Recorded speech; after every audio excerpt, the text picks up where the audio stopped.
Hello everyone, मैं हूं आपकी स्टोरी टेलर ASR और आप सुन रहे हैं तेरे मेरे दरमियाँ। आई नो मैं काफ़ी लेट हूं, काफ़ी दिन से स्टोरी नहीं आ पाई है।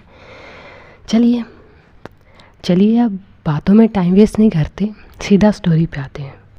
तो पिछले पार्ट में हमने देखा था कि अंशिका के नेक पे निशान होते हैं, वो उन निशानों को लेकर काफ़ी परेशान होती है। तभी ईशान और अवनी उसके रूम में आते हैं। अब आगे तभी ईशान और अवनी रूम में आते हैं। वो विहान के बारे में बात करने आए होते हैं, पर अंशिका को परेशान देखकर ईशान कहता है, भाई क्या हुआ है, आप इतने परेशान क्यों हैं?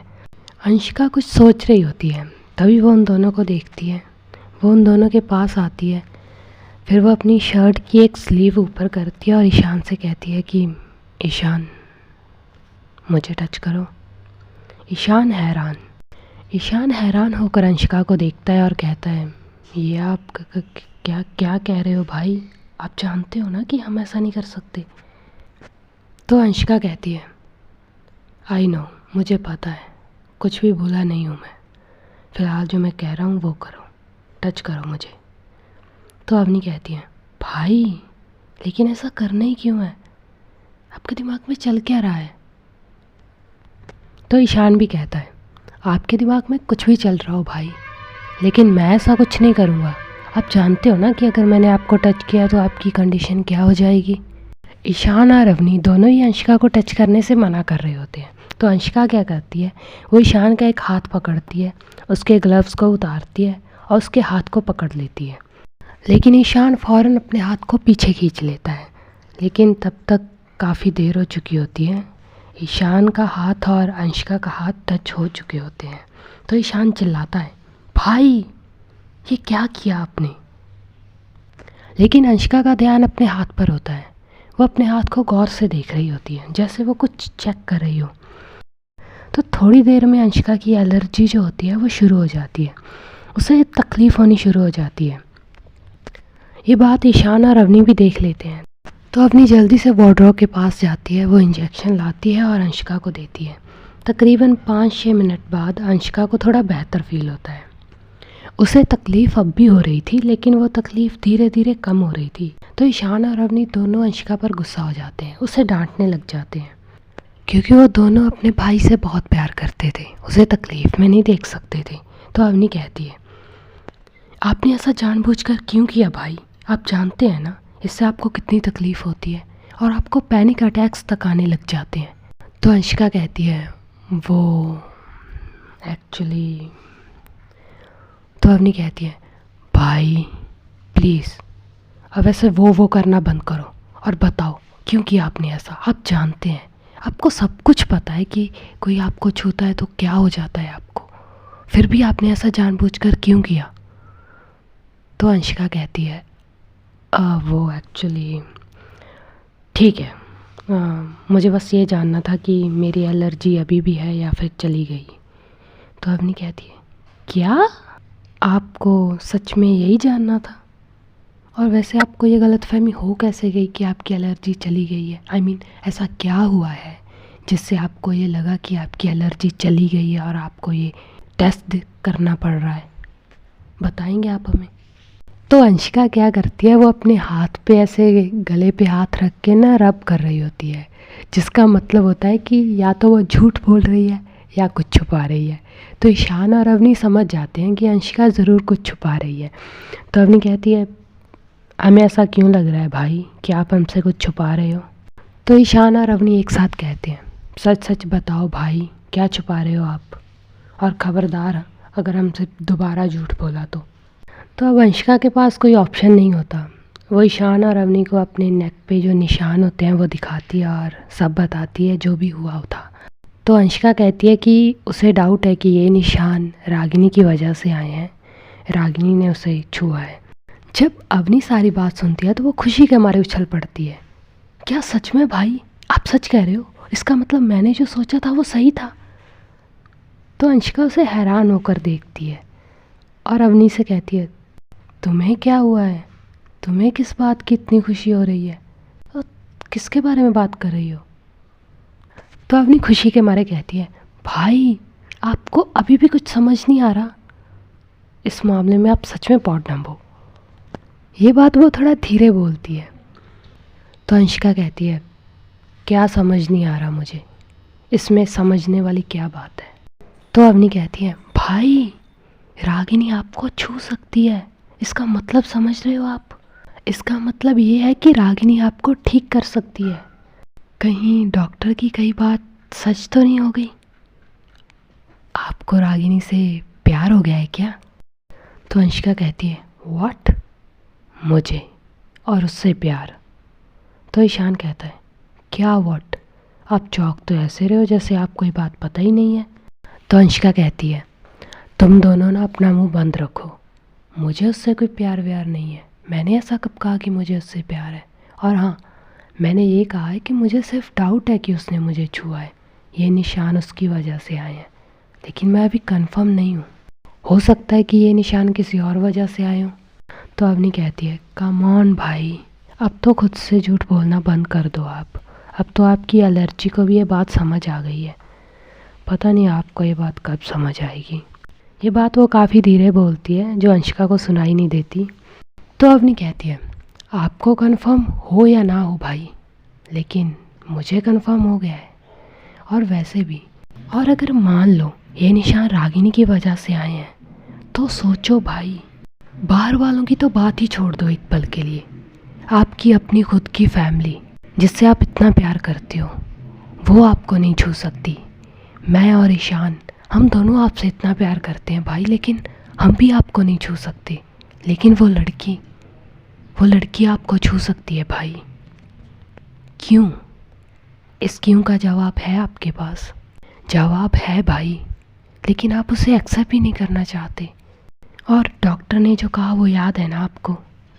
आप क्यों नहीं मान लेते कि आपको रागिनी से प्यार हो गया है भाई?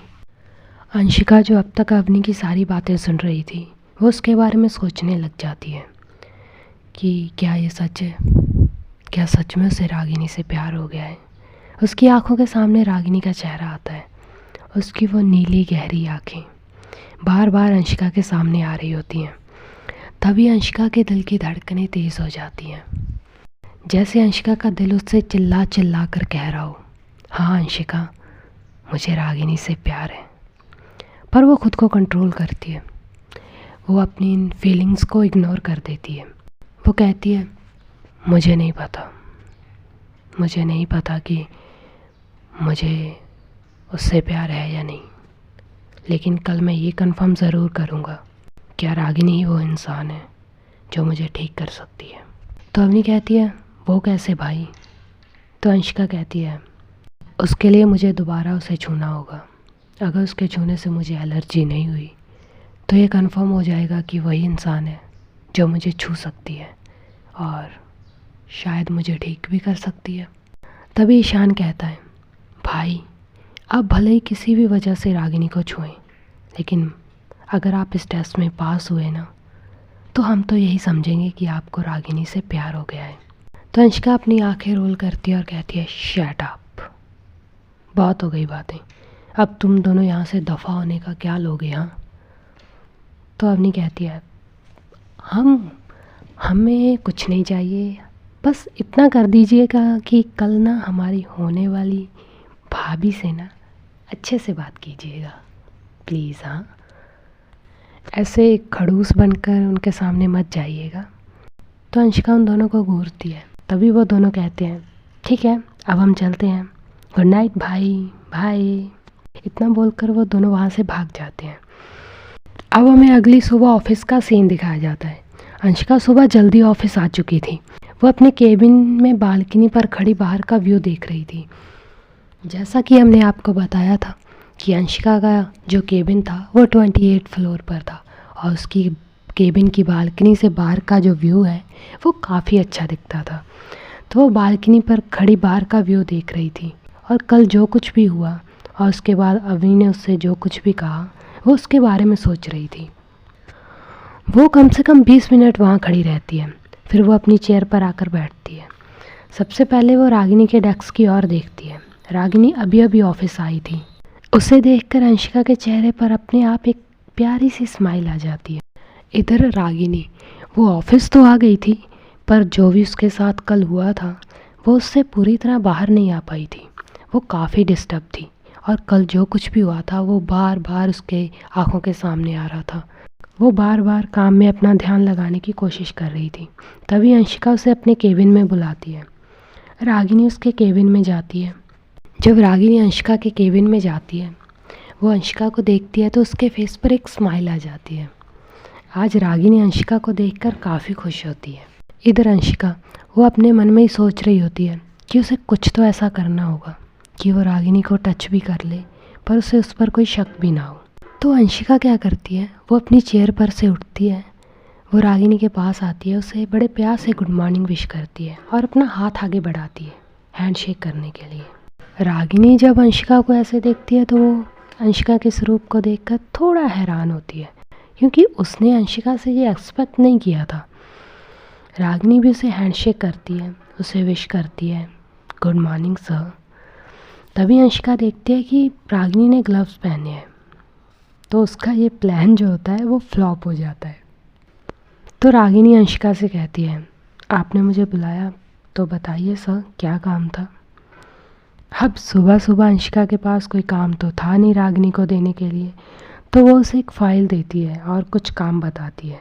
तो रागिनी वो फ़ाइल लेती है और केबिन से बाहर अपने डेस्क की ओर चली जाती है। रागिनी अपने डेस्क पे जाती है और अपना काम करने लगती है।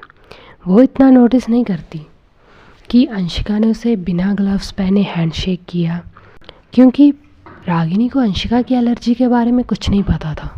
क्योंकि ये बात अंशिका की फैमिली, अंशिका के डॉक्टर के बाद कुछ गिनती के लोगों को ही पता थी कि अंशिका को क्या एलर्जी है।